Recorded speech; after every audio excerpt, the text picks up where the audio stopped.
전격 인터뷰 먼저 국민의힘 수석 대변인이자 선대위 대변인 단장인 신동욱 의원 나와 있습니다. 신 의원님 안녕하세요. 예, 안녕하십니까. 바로 들어가 보겠습니다. 예. 판세 관련해 살펴봅니다. 여론조사를 보면 이재명 후보의 지지율이 주춤하는 사이에 김문수, 이준석 후보의 지지율이 추격하고 있습니다. 어떻게 지금 보고 계십니까? 뭐 첫 번째는 저희가 이제 전열 정비 일종에 하면서 자연스러운 현상이기도 하고 또 이제 토론회 영향도 꽤 있었다. 저희가 보기에는 토론회에서 이제 이재명 후보의 전반적인 전략은 문제를 일으키지 말자였던 것 같은데 실제로 우리 사회가 이재명 후보의 이를테면 실력이라든지 이런 부분들에서 의구심을 품을 만한 대목이 몇 가지가 있었잖아요. 그게 이제 토론회 과정에서 불거지기도 했고 이런 것들 때문에 상당히 많이 추격한 것은 사실이고 그렇기 때문에 시간이 짧습니다만 뭐 저희는 여전히 골든 크로스의 가능성 염두에 두고 그렇게 열심히 선거운동하고 있습니다. 예. 김문수, 이준석 후보의 지지율을 합치면 물론 근소한 차이지만 이재명 후보를 이기는 여론조사도 나오고 있습니다. 이 단일화 추진 보관이 있을까요? 결국은 뭐 저는 이준석 후보의 결단 외에는 큰 방법이 없다라고 생각을 합니다. 이제 일부 보도를 보면 뭐 여러 가지 어떤 조건을 제시해서 단일화를 해야 된다라는 보도들도 많이 있고 실제로 뭐 공동정부를 해야 된다 이런 얘기까지 나오지만 네. 저는 이번에 단일화는 과거의 단일화하고는 조금은 차원이 다른 단일화다. 네. 왜냐하면 이재명 후보가 어쨌든 이제 저희 입장에서 굉장히 위험하다라고 지금 판단을 하고 있거든요. 이를테면 그동안 국회에서 벌어진 일이라든지 지금 뭐 사법부에 대한 민주당의 태도라든지 이런 것을 봤을 때 이런 것들이 결국은 다 이재명 한 명을 구하기 위해서 벌어진 일들이기 때문에 이제 위험하다.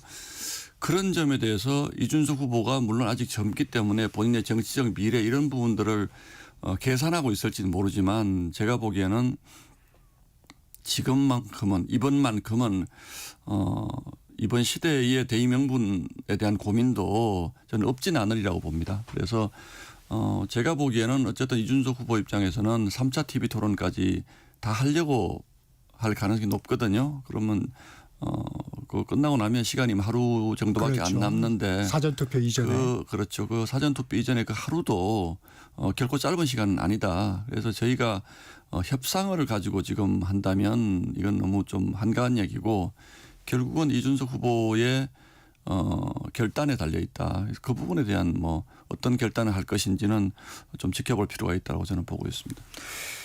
이준석 후보의 결단에 달려 있다고 하셨는데 이 김용태 비대위원장이 공동정부 또 100% 국민경선 제안을 하기도 했어요.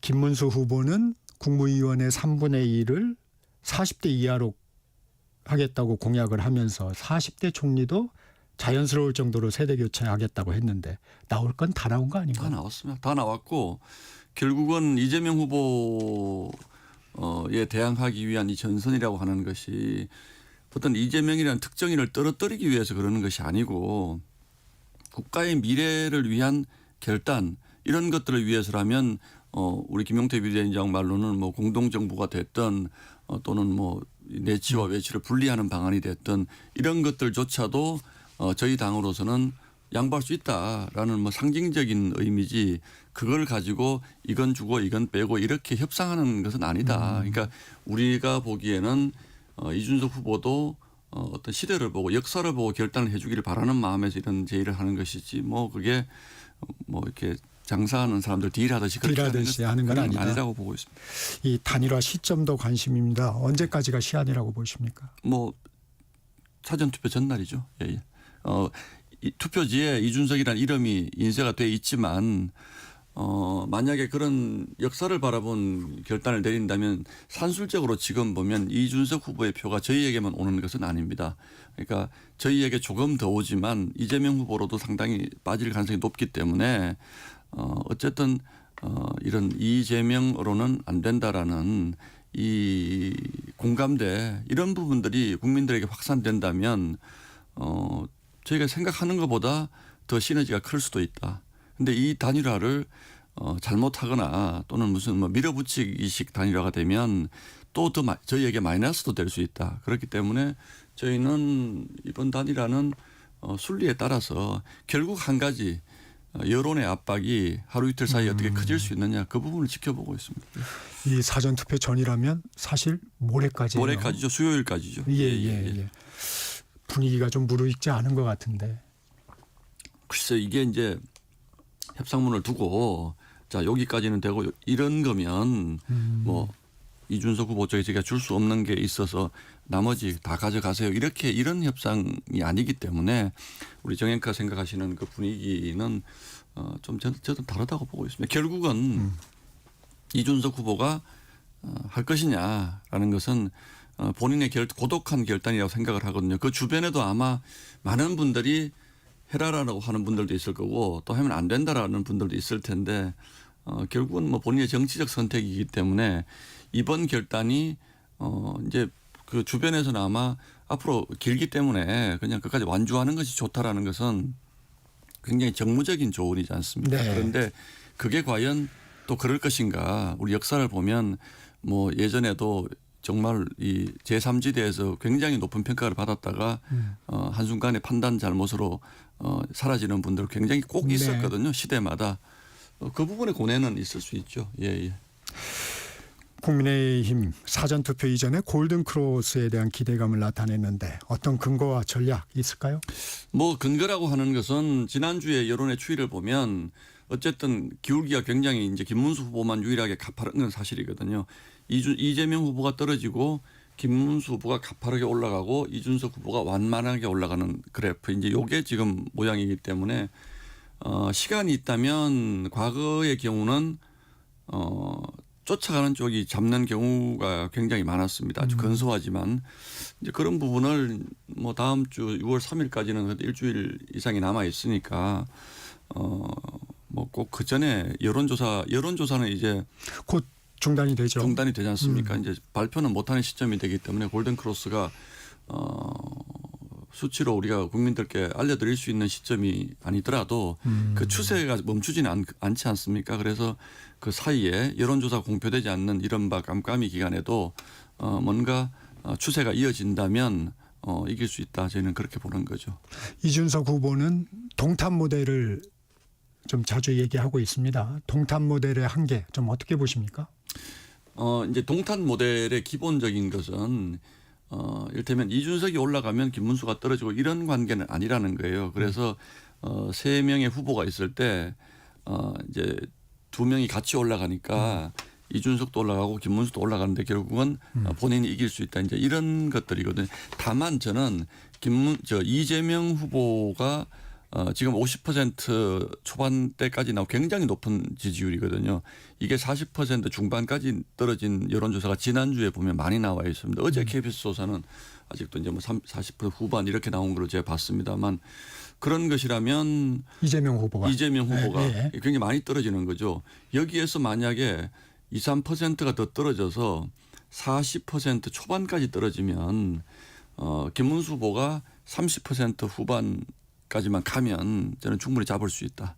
이제 그렇게 생각을 하는 거죠. 그리고 지금 이제 10% 전후로 나오는 이준석 후보의 표도 결국은 투표장까지 들어가면 지금은 이준석 후보를 지지하지만 보수 성향의 유권자분들 같은 경우에는 결국은 이게 내가 단일화가 된다고 하더라도 나는 이준석을 지지한다라는 입장은 지금 여론조사에서는 분명히 밝히지만 이제 마지막으로 가서 본인의 표가 사표가 된다라고 생각을 하면 그 표도 또 상당 부분은 저희 김문수 후보 쪽에 올 수 있다. 특히 이제 이준석 후보의 기반도 본인이 이제 경기도에 기반을 두고 있지만 TK를 많이 공략을 했거든요. 그래서 그 지역에서 보면 많이 있습니다. 지금 여론조사 보면 적어도 뭐 TK 같은 데서는 다른 지역 평균보다는 좀 더 많이 나올 거라고 보는데 이분들은 결국은 김문수 후보로 수렴할 가능성이 높다. 이런 판단을 저희는 하고 있습니다.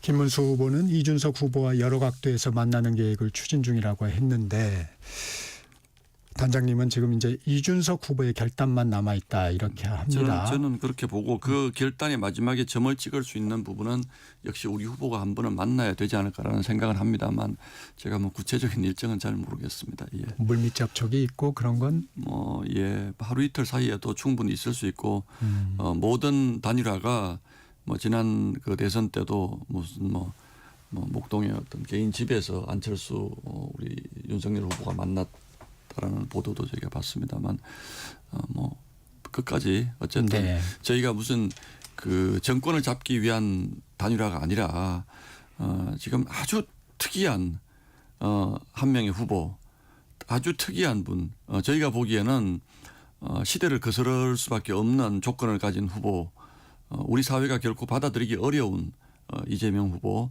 이런 것들을 막기 위한 대의 명분으로 저희가 이걸 해야 된다. 이게 무슨 뭐 정권을 나누고 우리 국민들 입장에서 보면 무슨 권력을 나누기 위한 단일화, 이게 국민들 눈에는 아름답게 보이겠습니까? 저는 결코 국민들에게 그렇게 보여서는 안 된다고 생각하고, 그래서 물론 그게 이준석 후보에게 뭐 전달이 될지는 모르지만 이준석 후보 역시 본인이 아직 나이도 젊은데 무슨 권력을 나누기 위한 그걸 하겠습니까? 제가 보기에는 그거 아니더라도 무슨 권력을 가질 수 있는 기회는 얼마든지 있는 사람이니까 잘 판단하리라고 봅니다. 윤재옥 선대위 총괄본부장 자강론을 강조하고 있습니다. 두 후보의 지지율을 합칠 때 충분히 이길 수 있어야 단일화 협상이 원활히 진행된다는 물론입니다. 것인데 예. 동의하시죠? 예, 동의합니다. 예. 이준석 후보 입장에서도 본인이 단일화를 했을 때 그 단일화의 성과가 날 수 있다고 생각할 때 단일화가 지는 단일화는 지는 이상한 단일화는 사람이다. 본인도 뭐 이렇게 아마 안할 가능성이 얘기했습니다. 높죠. 예. 네. 민주당 이재명 후보 어제 기자간담회에서 내란 단일화가 이루어질 것이다. 이 프레임에 대해서는 어떤 의견이세요? 급하다라고 생각합니다. 이재명 후보의 제가 들은 선거 전략은 최대한 그 문제를 일으키지 말자 선거 전략이었는데 실제로 그동안 문제를 많이 일으키지 않았습니까? 특히 뭐 호텔 경제학, 뭐 커피 원가 문제, 또 어제는 그 시흥의 거북섬이라는 곳이 있는데 네. 완전히 유령 도시가 된 어마어마한 투자를 하고도 유령 도시가 된 곳을 뭐 누구나 다 아는 것인데 유세 과정에서 지금도 장사 잘 되고 있나요? 내가 뭐 상인들을 꿰어서 글로 보냈습니다. 정말 가벼운 언사거든요. 이제 이런 부분들에 대해서 국민들이 이런 분이 되면 뭐 법적인 리스크를 떠나서 우리 경제에 대해서는 이분이 무슨 어떤 생각을 하고 있나, 그냥 포퓰리즘밖에 없는 분이 아닌가, 정말로 이런 의구심이 커지고 있기 때문에 본인으로서도 뭔가 뭐 어제 핵심은 제가 보기에는 뭐 정치 보복하지 않겠다, 이런 부분들이 사실 찔리는 거거든요, 사실은. 왜냐하면 내란이라는 표현을 쓰면서 정치 보복 안 하겠다는 것은 제가 보기에는 맞지 않습니다. 문재인 정부도 엄청난 정치 보복을 사실은 했습니다. 잘 아시는 것처럼 많은 분이 나중에 무죄를 받은 걸로 기소가 됐고 또 불행한 선택을 하신 분들도 여러 분이 있는데, 그때 이름이 정치 보복이 아니잖아요. 적폐청산이었습니다. 적폐청산하고 정치보복은 다르다 그러는데 네. 이재명 후보는 내란 종식과 정치보복은 다른 것이다. 즉 나는 정치보복은 하지 않겠다. 그 말이 안 맞습니다. 그리고 본인이 계속 내란 종식을 위해서 사법부도 좀 바꿔야 되고 검찰도 없애야 되고 뭐 이런 표현들 자꾸 하는데, 이거는 강한 정치보복을 시사하는 발언이라고 봐야지, 정치보복은 하지 않겠지만 지금 무슨 내란이 있습니까? 아니할 말로 저희 당에 이번 계엄을 공유한 사람이 있습니까? 아는 사람이 있습니까? 그 지금 상태의 내란이라고 하는 것은 제가 보기에는 오히려 헌법 파괴 행위, 그러니까 사법부에 대한 겁박 또는 각종 그 해서는 안 되는 무리한 입법, 이런 부분들이 우리 헌법 정신을 훼손하는 것. 이게 계엄을 빌미로 한 민주당의 제2의 내란이라고 저는 생각을 하거든요. 지금 국민의힘이 무슨 내란을 지금 획책을 합니까? 무슨 내란을 동조를 합니까? 그리고 저희 당 대표부터 아무도 윤석열 대통령이 계엄했다는 사실을 알고 있지 못했는데 저희가 내란에 동조했다는 건 또 무슨 뜻인지, 이런 부분들을 저희가 보기에는 수사기관과 사법기관을 재편해서 보복하겠다라고 얘기하지 않는다면 내란이라는 표현도 써서는 안 되죠. 물론 윤석열 대통령의 계엄에 대한 이게 내란이냐 아니냐는 탄핵재판소에서는 그 부분을 빼고 심판을 했기 때문에 형사법정에서 이게 내란이라면 진행 중이죠. 책임을 물어야 되겠죠. 그러나 그분과 일부 뭐 국방부 장관 뭐 좀 사전에 뭐 공유가 있었다는 이런 분들을 제외하고 아무도 그런 거 한 적이 없고, 그 탄핵을 자꾸 시키는 이유에 대해서도 이 사람들이 그냥 있으면 제2, 제3의 내란을 일으킬지 모른다라는 얘기를 세웠는데, 전형적인 그냥 프레임입니다. 이런 걸 가지고 굉장히 저는 국력의 소모가 심할 거라고 틀림없이 생각을 하고 그렇기 때문에 이재명 후보가 어제 기자회견에서 이런 한 얘기들이 그냥 일시적인 뭐 국민 정서 무마용 이런 것이지 진정성이 있느냐 이렇게 물으신다면 저는 없다. 그렇게 보고 있습니다. 이재명 후보는 내란 극복과 정치 보복을 분리하고 있지만 내란 극복이라고 하면서 하는 과정들이 정치 보복이 될 수 있다. 그러니까 결국 내란 극복이 뭐겠냐는 거죠. 이를테면 뭐 여러 사람, 이를테면 계엄과 관련이 있다고 본인들이 주장하는 여러 사람을 불러서 거기에 관련된 사람들을 수사하고 또 뭐 기소하고 또 이런 것들이 내란 극복이라고. 그래서 내란 극복은 깨끗한 법정에서 해야 된다는 표현을 쓰는 겁니다. 예. 그래서 그 깨끗한 법정을 위해서 사법부를 갈아엎겠다는 거고 그 사법부는 우리의 입맛에 맞는 사법부로 만들겠다는 거.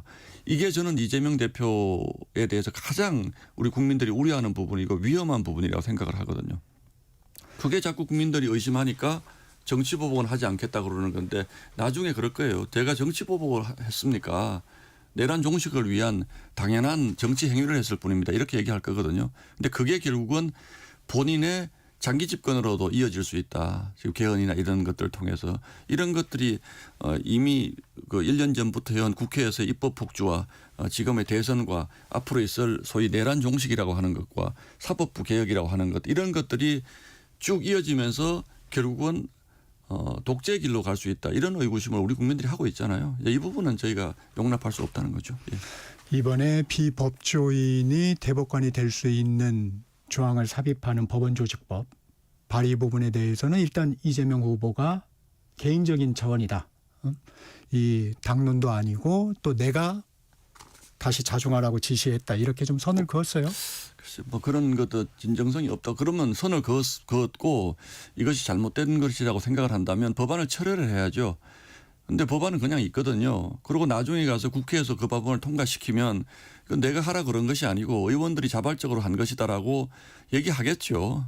그 부분을 뭐 선을 그었다고 한다면 민주당도 맞습니다. 이거는 잘못된 것입니다. 지금 이 시점에서 이재명 대표의 많은 이를테면 그 범죄 이력들이 대법원으로 가기 직전에 놓인 이 상황에서 이런 법을 만드는 것은 국민들에게도 이것은 도리가 아니다 해서 이걸 철회하면 저희가 어느 정도 그 진정성을 믿을 수 있겠습니다만 이제 앞으로 만약에 대통령이 된다면 국회의원들의 뜻이다. 이거는 국민의 뜻이다. 그 연임 문제에 대해서 현직 대통령의 그 재선 자격을 제한한 우리 현행 헌법 이것도 그때 얘기고 앞으로 국민들이 원한다면 그거 없앨 수 있다. 이런 취지로 어제 얘기를 했거든요. 그러니까 그 소위 이제 포퓰리즘을 좋아하시는 분들은 대개 다 뭘 할 때 국민의 뜻이다라고 얘기를 하지 내 뜻이라고 얘기하지 않습니다. 그래서 민주당이 지금까지 해온 것들을 보면 전혀 진정성이 없고 이를테면 52시간제 반도체 부분만 좀 예외를 해주자는 것도 그쪽 근로자들 만났을 때는 그렇죠. 그게 좀 필요한 것 같죠. 그러다가 또 돌아오면 안 된다. 그러면 저는 그렇게 생각하는데 우리 당에서 그렇게 판단을 안 합니다. 생각을 안 합니다. 또는 여론이 그렇게 안 합니다. 이렇게 자꾸 얘기를 하잖아요. 이제 그게 지도자로서 저는 무책임한 것이다. 이렇게 보고 이 부분의 진정성을 신뢰하기는 어렵습니다. 예. 이 얘기도 하나 짚고 넘어가겠습니다. 홍준표 전 시장이 이준석에 대한 투표는 사표가 아니라 미래 투자다. 이거 어떤 의미라고 보세요? 저는 이 시점에서 너무 뻔한 얘기를 하신 거를 원문 그대로 너무 부정적으로 해석하고 싶지는 않습니다. 다만 지금 이 시점에서 썩 적절하신 말씀이라고 생각하지는 않고요. 이제 그 부분을 또 그대로 받아들이면 그 이준석을 지지한다로 또 들릴 수도 있는 측면이 있죠. 그러나 큰 틀에서는 저는 우리 보수가 하나로 뭉쳐서 만약에 간다면 이준석이라는 사람이 이제 미래에 방점을 둔 것이니까 우리 보수의 미래에 굉장히 중요한 역할을 할 사람으로 본다라는 일종의 양쪽에 대한 다 일종의 지지선언이라고 저희는 긍정적으로는 생각을 합니다만 글쎄 또 적절하게 보시지는 않는군요. 네, 저는 그렇게 보고 있습니다. 네, 김문수 후보 대통령의 당무개입 금지를 당헌에 명시하겠다고 했습니다. 윤 전 대통령을 의식한 행보죠? 저는 그게 윤 전 대통령을 그 의식한 부분도 있고 이준석 전 대표를 의식한 부분도 있고 여러 가지가 있는데 저는 뭐 그런 것보다는 우리 당의 그 환골 탈퇴를 위한 밑거름을 지금 후보로서 해놓겠다. 이게 그냥 아까 말씀드린 것처럼 말로만 하는 것이 아니고 이제 이번 주 안에 제가 보기엔 당헌 당규에 명시가 될 것 같은데 네. 이렇게 되면 지금 후보인데 벌써 이재명 후보의 말 한마디에 숨도 못 쉬는 민주당과 당과 정이 사실상 분리될 수 있는 내부 규정을 마련한 정당과의 민주성이라는 부분에서 그게 그동안 저희가 비판을 많이 받았던 부분에 대한 어떤 반성의 의미도 있지만 이거는 구체적으로 저희가 실천을 하는 것이기 때문에 굉장히 의미가 깊다. 이 부분은 특히 공천에도 이제는 개입하면 안 된다는 걸 명문으로 집어넣기 때문에 앞으로는 김문수 후보가 대통령이 된다고 하더라도 본인은 이미 3년만 하겠다라고 내려놨거든요. 3년만 하고 미래를 위한 개헌을 완수하고 그리고 미래 세대들에게 지금 대한민국이 더 잘 살 수 있는 기반만을 마련하면 나는 물러나겠다. 당에도 내가 일체 관여하지 않겠다. 이게 당과 국민에 대한 동시에 약속이거든요. 그래서 그 부분을 저희는 굉장히 높게 평가를 합니다. 이재명 후보가 가고 있는 길과는 완전히 다른 곳이기 때문에 국민분들도 혼란스럽겠지만 뭔가 구체적인 것을 가지고 약속을 하는 저희 당과 말로만 약속하는 민주당과는 좀 차별화를 해 주셨으면 좋겠다 이런 생각을 하고 있습니다. 짧게 여쭤보겠습니다. 김문수 후보 경선 과정에서 사전투표 폐지도 공약했는데 사전투표를 독려했어요? 어떻게 보십니까? 저희가 사전투표에 대한 국민적 의심이 있는 건 현실로 저희는 받아들입니다. 그래서 투표함을 잘 관리를 해야 된다라든지 또는 투표지에 그 잘 확인을 하고 도장을 찍고 투표를 해야 된다든지 이런 부분들은 저희가 부정선거라는 그걸 믿진 않지만 그러나 국민들이 저렇게 많이 의심하기 때문에 어떤 형태로든 개선이 이루어져야 된다. 또는 이번도 아주 엄격하게 사전투표 투표함 관리가 이루어져야 된다. 이런 부분은 저희가 주장을 하지만 그렇다고 해서 저희가 사전투표를 하지 말자. 이거는 뭐 큰일 날 얘기죠. 당연히 우리가 가지고 있는 제도를 존중해야 되는 것이고 사전투표라는 것이 참정권을 저희가 더 두텁게 보장하기 위해서 만들어진 제도이기 때문에 사전투표 하시는데 다만 저희 지지자가 걱정하시는 부분은 안 될 수 있게 노력하겠다 이런 취지입니다. 네, 지금까지 신동우 국민의힘 선대위 대변인 단장이었습니다. 고맙습니다. 예, 감사합니다.